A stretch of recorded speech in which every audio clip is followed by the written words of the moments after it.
The all-new QI irons from TaylorMade, designed for straight distance.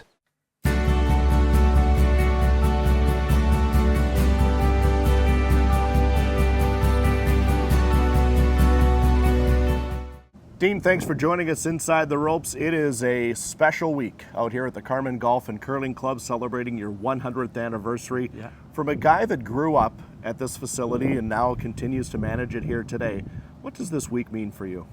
Well, it's so cool because you start to reflect on the history of the club and who's been here, all the the pros, the superintendents, all the staff that have come through, the great players that have come through our program and stuff. And it really makes you start thinking about the history, and then you start thinking, the Carman Golf Club has a rich history. Like, we have 100 years of golf, obviously, Yep. So you're going to encompass a lot of things, but we've had some great players, some great people, great managers, and you just start to think about it, and you just become very proud of this club and who we are and where we've come from.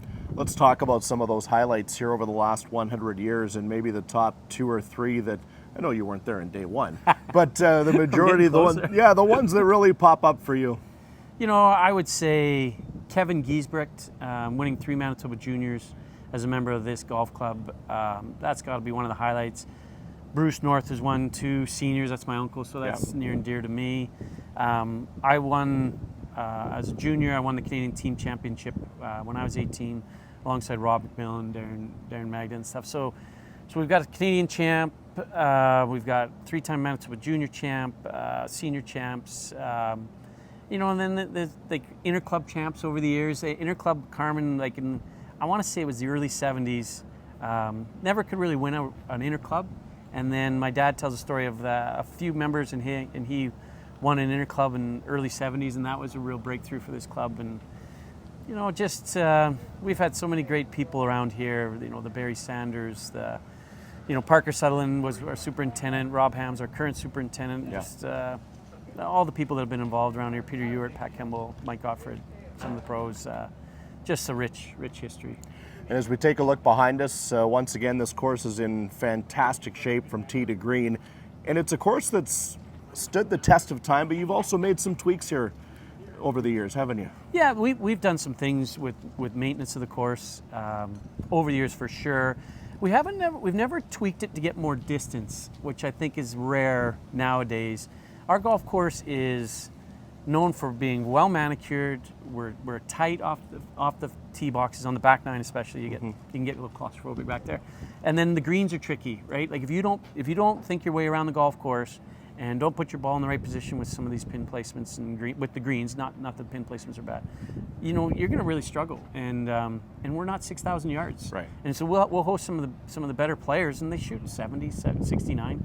Very, very, very rare do they go 62, 63. So with a short golf course, just is what we try to do. Some fun greens and some well-manicured fairways.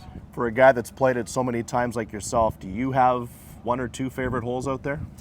Yeah, I would say whenever you play number 8, with that par 3 with the green the way it is and over the river, it's just so picturesque. And then 17 is one of my favorites off the tee. Little dogleg right, tricky hole. Just those are 2 of the holes. We have a hole that we don't use anymore. It's old number 2. That, if we ever can encompass that back into our rotation, is just a spectacular little par 3. 110 yards with lots of trouble. Finally, how about the week ahead? Just walk us through some of the details coming up. Yeah, so our 100th anniversary week, we're Tuesday night is going to be ladies' night, and we're going to do a trivia night for them after they've done, and come in for that. And then Wednesday is going to be the men's morning ladies and the men's night, and we're going to do a shootout with that. And Thursday's our senior opens. Friday, a bit of a family day, and it's all going to end with a par 3 tournament on Saturday. And what we're going to try to do with some of the fun things for the week is we're going to lower our green fees to $19.24 for the week, because that's the year that we were established. And then that'll be the entry fees for our senior opens, and we're gonna try and dress in some 1920s attire and create drinks based on the 20s and stuff like that. Like Arnold Palmer was born in the 20s, right? Right. So we're gonna have a special on Arnold Palmer drinks with maybe a little spike to them now and again. Now and again, Yeah. Absolutely. Dean, it's always fun coming out here to Carman. Appreciate this, and enjoy the week. It's a special place, and it's going to be a ton of fun. Thanks very much, Munzie.